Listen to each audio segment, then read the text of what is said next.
자, 지금부터 전자공학에 대한 오리엔테이션을 시작하도록 하겠습니다. 자, 전자공학이라고 하는 것은 전류의 흐름을, 자, 전류의 흐름이라는 얘기가 나왔는데요. 이 전자의 흐름은 곧 전류의 흐름이다. 이렇게 생각하시면 됩니다. 그런데 방향은 반대. 방향은 반대다. 즉, 전자의 흐름으로 만들어진 우리가 어떤 회로에 대해서 여기에 에너지를 갖다가 만들려면 일반적으로 전류가 흘러서 에너지가 만들어지게 됩니다.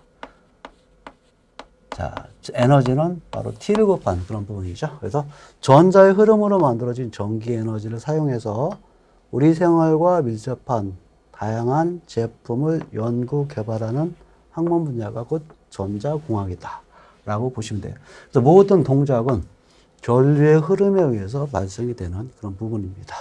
그래서 전자공학이라고 하는 것은 이와 같이 전자 흐름을 제어하여 정보 처리, 기기 제어를 하기 때문에 낮은 전압과 전류를 사용하게 되고, 이 때문에 우리는 약전이다 라고 얘기하게 됩니다.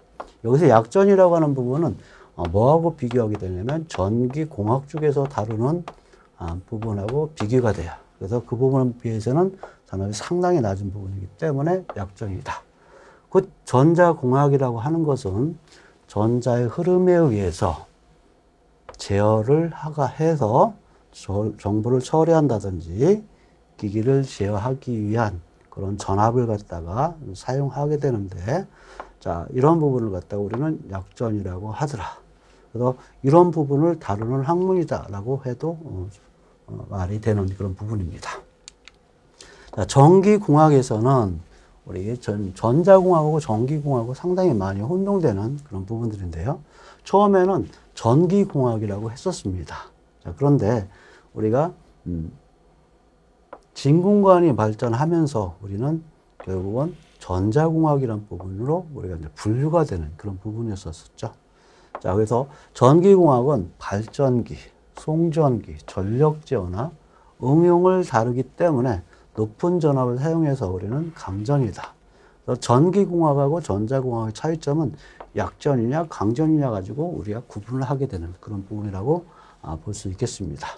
그래서 삼국 진공관이 발명되면서 전기공학으로부터 전자공학이 빠져나왔다라고 볼 수가 있는 그런 부분입니다.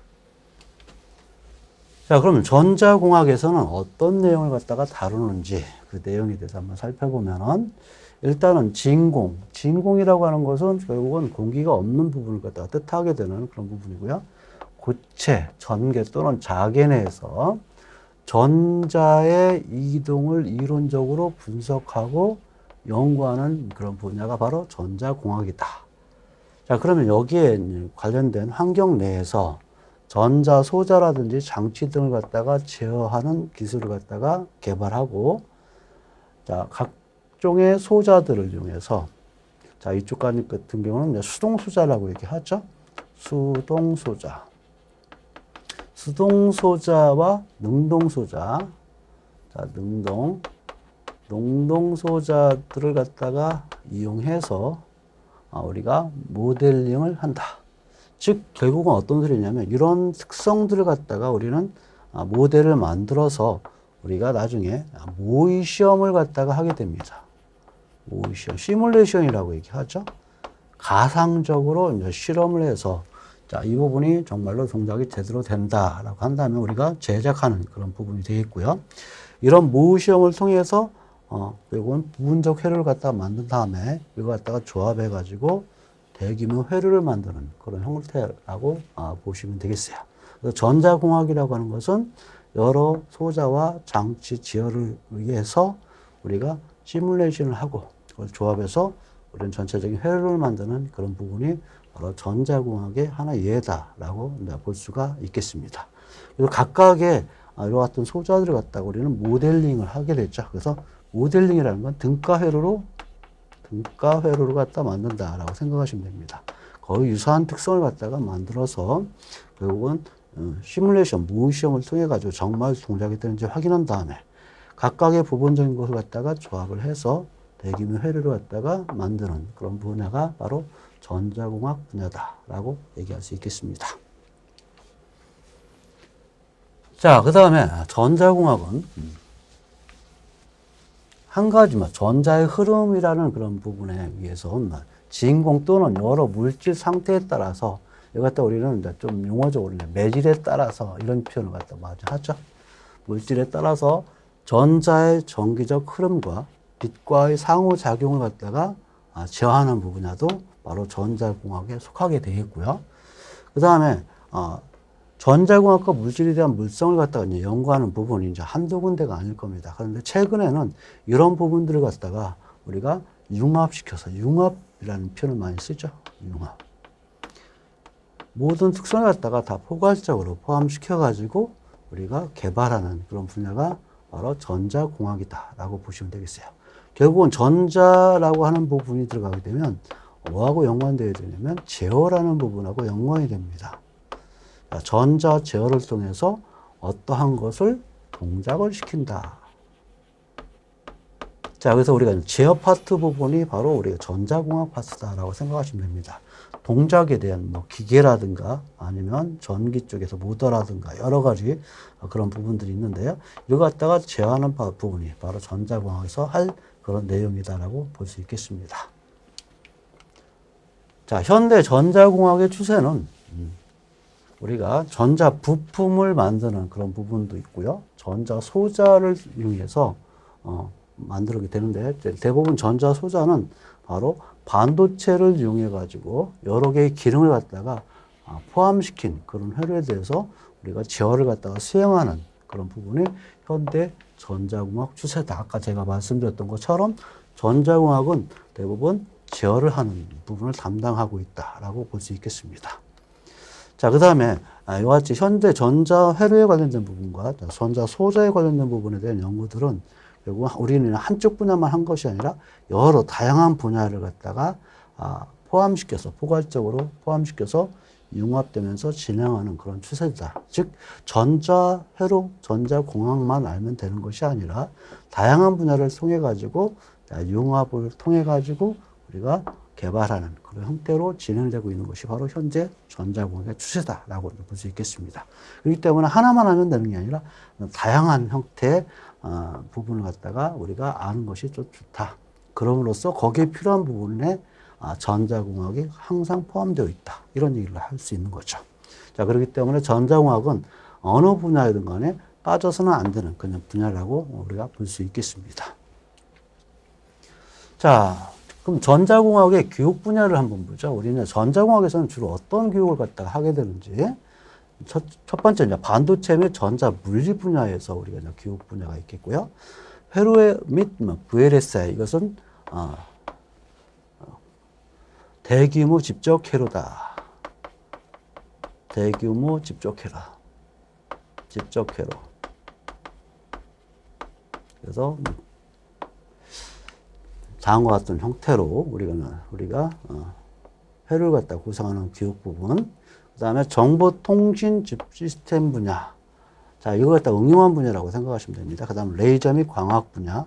그 밖에 제어라든지 전력전자 분야가 바로 전자공학의 교육 분야다라고 보시면 되겠어요.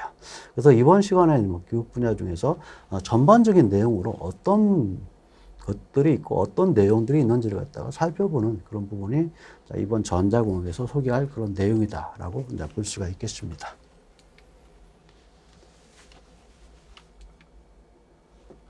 자, 전자공학 관련 부분은 첫 번째 전자 기사하고 산업기사의 자격증이 이제 포함되어 있고요. 자, 그 다음에 반도체 설계 기사 산업기사, 그 다음 의공 기사 산업기사, 그 다음에 전자계산기 제어 기사 산업기사, 그 다음 광학기사, 광학계기 산업기사, 그 다음에 인베디드 기사, 이거 최근에 생긴 기사 자격증입니다. 자, 이런 부분들에서 우리가 전자공학에 관련된 그런 과목이 포함되어 있다라고 볼 수 있겠고요. 가장 기본적으로 들어가는 과목이 바로 전자공학이다라고 볼 수 있겠습니다. 자, 전자공학 관련 직업군으로 우리가 보게 되면요. 여러분들이 만약에 전자공학을 갖다가 전공했다. 그럼 우리가 어느 부분을 갖다가 분야로 진출해서 사회에 이바지할 것이냐를 따지게 된다면 먼저 반도체공학 기술자. 요즘 많이 반도체 쪽에서 워낙 많은 그런 첨단 기술 갖다가 우리는 국내에서 보유하고 있기 때문에 보다 많이 필요하다라는 말씀 드리겠고요. 자, 그 다음에 전자의료기기 개발 및 설계 기술자.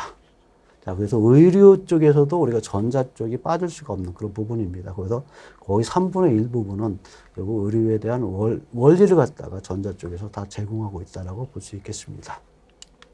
그 다음에 전자부품 및 개발 및 설계 기술자. 전자부품 하면 여러분들 안 들어가는 데가 없죠. 그래서 가장 대표적인 것이 이제 자동차 쪽에서도 상당히 많은 전자 분야가 들어가고 있다는 것을 여러분들이 알고 있을 겁니다. 자, 그 다음에 산업용 전자기기, 영상기기 개발 및 설계 기술자. 그 다음에 가전제품 개발 및 설계 기술자.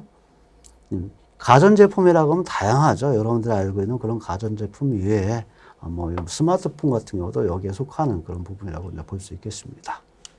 그 다음에 정보통신 단말, 스마트폰 수리 기술자. 이런 경우도 전자공학 관련 직업군에 속하고 있다. 그래서 전자공학을 하게 되면 정보통신을 포함하고 있다라고 보시면 돼요. 그런데 정보통신 하면 정보통신만 가지고 있는 그런 부분이지만 전자공학 하면 두루두루 다 포함되어 있는 부분이 바로 전자공학이다라고 얘기할 수가 있는 그런 부분입니다.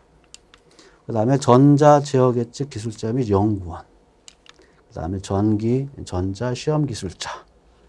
자, 이런 형태로서 우리가 진행하게 되어 있고요.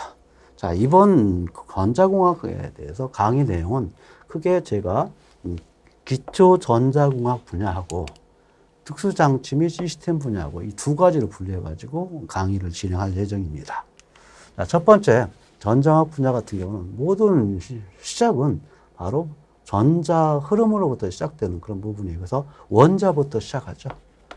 원자는 어떻게 되고, 이걸 또 위해서 반도체는 어떻게 되고,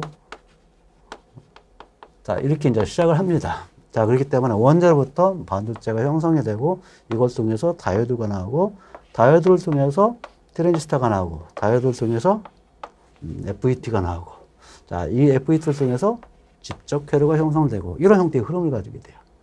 자, 그 다음에 진공관은 이와 같이 트랜지스터가 개발되기 전에 했던 부분인데, 이 부분은 고전력이라고 하는 특징을 가지고 있어요. 그래서 출력이 높다라고 한다면 우리가 진공관을 갖다 많이 쓰는 그런 부분이고요. 자, 오디오에 상당히 관심 있는 사람들은 지금도 진공관을 이용한 그 스피커라든가 그런 거를 통해 가지고 출력하는 데 사용되고 있는 것이 바로 진공관이다라고 볼 수 있겠습니다. 자, 그 다음에 전원 공급 장치. 가장 대표적으로 우리가 이제 다이오드에서 응용 쪽에서 가장 대표적인 것이 바로 전원 공급 장치인데, 여러분들 어댑터 생각하시면 됩니다. 그래서 교류를 갖다가 직류로 바꿔주는 장치가 어떻게 구성되어 있는지. 그 다음에 대부분 우리는 소리를 갖다가 키우기 위해서 증폭을 하게 되고요. 또 한 가지 발진하는 증폭기와 발진기는 어떤 것들이 있는지, 거기에 대한 원리는 어떤 것들인지에 대해서 살펴보는 분야라고 볼 수 있겠습니다. 자, 그 다음에 이걸 이용해서 무슨 송신기하고 수신기가 어떤 원리를 통해서 우리가 송신이 되고 수신이 되는지 그 원리에 대해서 좀 개념적으로 설명을 드리고요. 그 다음에 디지털 기초에 대해서 우리는 이와 같은 논리를 갖다 설계할 때 디지털 송신을 하기 위해서 디지털 신호를 만들어줘야 되는데, 어떤 원리를 하기 위해서 반드시 디지털 신호가 필요하다. 요즘 대부분은 디지털 송신을 갖다 기준을 하고 있습니다. 그렇기 때문에 가장 기본적으로 디지털 신호를 갖다가 어떻게 만들고 어떻게 제어하는지에 대해서도 디지털 기초를 통해서 알 수 있기 때문에 디지털 기초에 대해서 다룰 것이다 라는 말씀을 드리겠습니다.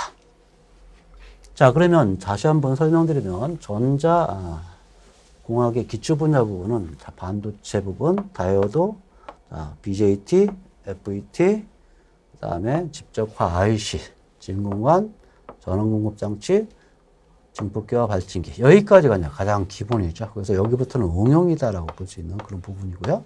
그 다음에 디지털 기초에 대해서 알아보는 그런 강의 내용이 될 것이다 라는 말씀 드리겠고요. 자, 그 다음에 특수장치 분야를 갖다가 하게 되면은 우리가 이제 보통 많이 제어를 하게 되면 마이크로 컨트롤러를 갖다 이용하게 되죠. 자, 그 다음에 요즘 많이 쓰고 있는 아두이노, 그다음에 변환기, 센서, 위치 탐지, 항법 장치, 레이저는 어떻게 동작하고 어떤 원리를 가지고 있는지, 최신 통신 시스템은 어떻게 구성되어 있는지, 이런 통신을 하기 위해서, 무선 통신을 하기 위해서 안테나가 필요한데, 요즘 많이 쓰고 있는 RF 통신용 안테나는 어떤 것들이 있고, 어떻게 복사 패턴이 이루어져 있는지, 그런 내용에 대해서 살펴보고 있는 그런 강의 내용이라고 볼 수가 있겠습니다. 자, 제가 이제 전자공학의 강의를 하면서 그 특징을 갖다가 좀 한번 설명드리면, 자, 먼저 개념 위주의 강의를 갖다가 구성을 하겠다. 자, 그래서 여러분들 수식이라든가 수학이라든가 이런 부분들은 거의 들어가 있지 않고 이런 부분들을 제거하고 우리가 개념 위주의 강의 내용이 될 것이다. 이런 얘기를 갖다 하게 됩니다. 그래서 수식을 갖다가 싫어하시는 분, 수학을 갖다가 어려워하시는 분들은 그런 부담 없고 전자공학이 어떤 거다라는 것을 개념적으로 한번 알아보고 싶은 그런 분들이 이 강의를 갖다가 추천을 해드리겠습니다. 자, 방금 전에 말씀드린 것처럼 수학적인 부분보다 동작의 개념의 내용을 갖다가 포함을 시키겠다. 이런 얘기. 자, 그러면 우리가 여기서 동작과 특징 위주로 내용을 갖다가 소개하게 되는데, 보면은 반도체 소자, 다이오드, BJT, FET, 진공관, 이런 것들은 이제 수학적으로 계산하는 부분이 상당히 복잡합니다. 하지만 거기에 대한 동작만을 갖다가 우선적으로, 개념적으로 설명을 하겠다라는 말씀 드리겠고요. 증폭기와 발진기도 마찬가지로, 여기서 바이어스 회로는 어떻고, 거기에 대한 발진 회로의 주파수는 어떻고, 이런 얘기를 갖다 많이 하게 되는데, 이걸 수학적으로 다 따져줘야 되는 그런 부분이에요. 자, 그런 부분 다 생략을 하고, 가장 기본적인 수식을 이용해서 그 개념을 갖다가 설명하겠다는 말씀. 그 다음 전원공급장치도 마찬가지로 그 원리를 이해하는 그런 형태로 강의를 진행할 예정이다라고 볼 수 있겠습니다. 그 다음에 투수장치 개념 위주로 이제 소개하게 되는데, 자, 이걸 갖다가 본래 이 원리는 어떻고 수학적으로 계산하면 어떻고 상당히 복잡한 그런 부분이 이 송수신기입니다. 그 다음에 마이컴은 어떻게 동작하고 센서, 항법장치, 레이저 이런 것들. 최신 통신 시스템 같은 경우는 더 복잡한 그런 특성이지만 개념적으로만 설명하는 그런 강의 내용이 될 것이다라는 것. RF 통신용 안테나 같은 경우도 이거 갖다 해석하려면 상당히 많이 힘듭니다. 하지만 이런 부분들은 어떤 특성을 가지게 되고 어떻게 동작을 하게 되고 어떻게 이용하는지 이런 내용을 갖다 다루는 그런 시간이 바로 전자공학의 강의 특징이다라고 볼 수 있겠습니다. 자, 각 전자공학의 강의 진행하는 방법은요, 일단은 제가 어떻게 이제 할 거냐면, 일단은 어떤 내용을 갖다 먼저 다룰 것인지 먼저 설명을 드릴 겁니다. 일단은 주제를 갖다 설명을 드리겠다는 얘기죠. 자, 그러면 그 주제에 대한 학습 이론을 갖다가 학습을 하겠다. 자, 이론을 갖다 복잡한 게 아니라 개념 위주로 설명하겠다는 소리죠. 개념 위주로 설명하겠다. 그 다음에 이 개념을 갖다가 알았으면 뒤에 여기에 맞는 예제를 갖다가 설명할 겁니다. 예를 들면 여기에 관련된 뭐 문제를 내가지고 여기 개념을 제대로 이해하고 있는지 이런 부분을 갖다가 예를 통해서 설명할 거고요. 각 장의 예제가 있으면 거기에 대해 문제풀이를 통해 가지고 정말로 제대로 이해하고 있는지 복습 차원에서 설명할 수 있는 그런 시간이 될 것이다 라는 말씀을 드리겠습니다. 자, 그러면 전자공학을 갖다가 공부하는 방법에 대해서 좀 설명을 드리겠습니다. 자, 먼저 개념 위주로 강의가 진행이 됩니다. 상당히 내용이 많아요. 그런데 이걸 갖다 외우려고 하면 여러분들이 점점 힘들어집니다. 그렇기 때문에 제일 먼저 암기가 아닌 이해도 중심으로 여러분들이 강의가 진행이 될 거예요. 그래서 처음에 어떤 내용인데 그 내용을 갖다 반드시 알고 넘어가야 그 다음에 이해가 되기 때문에 그건 반드시 이해하고 넘어가라 달라라는 말씀 드리겠습니다. 그 다음에 수식 및 수학적 과정을 갖다가 뺐습니다. 그래서 이걸 갖다가 배제하고 개념 위주로 여러분들이 지금 이해를 해줄 달라라는 말씀 드리겠어요. 그래서 가끔가다 제가 수학적인 내용을 갖다가 조금씩 첨가할 수도 있는데 되도록이면 배제하고 개념 위주로 강의를 갖다가 진행할 예정이다. 그렇기 때문에 그 부분을 갖다가 이해를 해야만이 다음 단계로 넘어갈 수 있다는 것. 그 다음에 앞에 내용 내용과 반드시 연결시켜라. 그냥 따로따로 하나씩 독립적으로 하지 말고요. 전공이란 과목은 항상 앞에서부터 뒤로 이어져 있는 그런 부분입니다. 자, 그렇기 때문에 반드시 연결을 시켜서 이해를 좀 하셔야 된다라는 말씀 드리겠고요. 그 다음에 회로를 갖다가 있으면 그 회로가 어떤 동작을 하는지 반드시 머릿속에서 그리지 말고 보면서 이해를 하면 보다 더 기억이 오래 남을 것이다. 이런 얘기죠. 그 다음에 개념도 쉽게 잡힐 것이다. 따라서 반드시 어떤 회로를 갖다가 보고 있을 때 그 회로를 통해서 외우지 말고 회로를 보면서 이 부분에 어떤 기능이다라는 것, 어떤 개념을 가지고 있다라는 것, 그런 형태로 여러분들 이해를 하고 학습하는 것이 좋을 것이다. 라는 말씀을 드리겠습니다. 자, 그 다음에 제가 이제 예제를 갖다가, 개념이 이해했는지 예제를 갖다가 반드시 풀어볼 건데요. 그 예제를 반드시 이해하고 학습할 수 있는, 그런 형태로 공부를 하신다면 아마 전자공학에, 보람 있는 그런 학습이 되지 않겠느냐라는 생각이 들겠습니다. 자, 그럼 본론 전자공학 시간에 뵙도록 하겠습니다.